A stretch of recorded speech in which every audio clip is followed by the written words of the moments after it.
politiko. Ngayon, nakita nyo naman nung tinamaan ng bagyo ang Pilipinas sa Bicol. Tinanong si Presidente, anong dapat nating gawin? Aba, kumambot ang ulo ang bangag. Aba, tinanong siya kung anong dapat gawin kasi ang mga tao sa Bicol namamatay na dahil sa baha. Ngumiti lang ang bangag. Anong dapat nating gawin? Kung hindi ka mo naman bangag, ikaw ang presidente pero hindi mo alam kung paano mag-solve ng community. Hindi mo alam kung paano mag-solve ng problema sa bansa. Ngayon, sasabihin ng mga media, kaya lang kayo nandyan, bayaran kayo eh.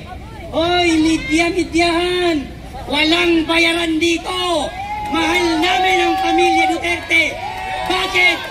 Ayaw namin ang adik, kaya mahal namin si Duterte. Duterte, maganda siya magpatakbo ng lugar at ng ating bansa. Noong panahon ni Duterte, napakaganda pumunta ng ibang bansa, ipagyabang na isa kang Pilipino. Pero ngayon, nakakahiya na maging isang Pilipino sapagkat meron tayong Pangulong bangag. Noong panahon ni Duterte, yang Manila Bay, puno ng basura. Dumating si Duterte, yang Manila Bay, parang sa ibang bansa na beach. Ang daming namamasyal. Ngayon pumalit si Bangag, parang siyer na naman ulit. Panahon ni Duterte, ang mga adik nagsitaguan. Ngayon bumalik ang adik na naman na presidente, lahat ng adik bumalik na naman. Nangampanya si Bongbong Marcos, anong sabi niya? Pag ako ang nanalo, 25 lang ang 1 kilong bigas. Naupo ang bangag, ang bigas ngayon 60, ang shabu bumaba. Ang pangako niya, bigas ang bababa. Ngayon siya ang naupo, mumahal ang bigas, bumaba ang shabu. Grabe naman yan. Ngayon, tignan nyo naman ang mga binoto nating Senado na mga alagad ni Presidente Marcos Bangag Jr. Kung makaimbestiga sila kay Sara Duterte, nung humihingi si Sara Duterte ng pondo, abay si Ira Hontiveros, yung si Risa Hontiveros, kung makaimbestiga, akala mo naman anghel. Eh ikaw ang tanungin namin ni Risa Hontiveros, yung kinurakot mo, yung ninakaw mo, na 90 billion sa PhilHealth, saan mo pinunta? Tapos kung makaimbestiga ka, akala mo malinis ka? Isa kang crocodile na malaki. Tapos yang si Tambaluslos naman, Martin Romualdez na parang elepante. Yang laki ng tiyan mo, bawasan mo bago ka magpresidente. Wala nang uupo sa inyo, kaya lang kayo naupo sa Senado at sa Presidente dahil sa kay Sara Duterte. Kung hindi lang kayo dumikit kay Sara Duterte, kahit kagawad hindi nyo makuha.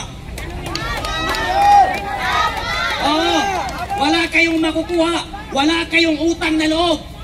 Yang tatay ni Marcos na si Ferdinand Marcos, ilang presidente ang dumaan, namatay ang tatay mo, hindi nila nailibing kasi ayaw ng taong bayan. Dumating si Duterte sa pagkapangulo, ipinalibing ang tatay mong bangag ka.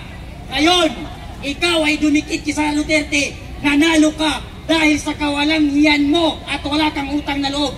Nung naupo ka, tinrider mo ang pamilya Duterte. Ngayon, lahat ng anti-Duterte, alam nyo na ang meaning yan. Ibig sabihin, adik yan. Pag ang tao galit sa kay Duterte, adik yan. Pag ang Senado galit kay Duterte, adik yan. Pag ang mga congressman sa representative ng House Committee galit kay Duterte, adik din yan. Kaya lahat ng galit kay Duterte, ayaw kay Duterte, matik na yan, adik yan lahat, pati ang kanilang Pangulo. Diba? Kaya ito ang sigawan namin. Lahat kaming nandirito, galing sa iba't ibang panig sulok ng Pilipinas. Isa lamang ang sigaw namin, Marcos Demonyo! Kung mag-resign ka na, huwag kang magpahander sa asawa mong parang zombie kung maglakad. Huwag ka rin magpahandle dyan sa pinsa ng asawa mong parang baboy na si Romualdez. Huwag kang magpahandle dyan sa asawa mong zombie kung maglakad. Kaya ikaw naman, pag in-interview ka, Bongbong Marcos, yung bunganga mo, ayusin mo. Kasi napaghahalatan kang adik. Kasi pag in-interview ka, ngayon, ipapapatay niyo pa ang aming mahal na Vice Presidente? Nagkakamali kayo dyan. Kahit ialis niyo pa ang mga bodyguard, ang sundalo ng Moro ay handang mag-bodyguard at sumuporta sa kay Duterte at sa anak niya. Kaming mga Muslim, handa kaming magpakamatay para sa pamilya ni Duterte. Dahil dyan, mag-resign na kayong lahat dahil wala kaming mapapala sa inyo. Puro kayo bangag, puro kayo adik, puro kayo bobo. Bobo, malaking bobo, hindi small. Big bobo. Okay. Resign na Marcos.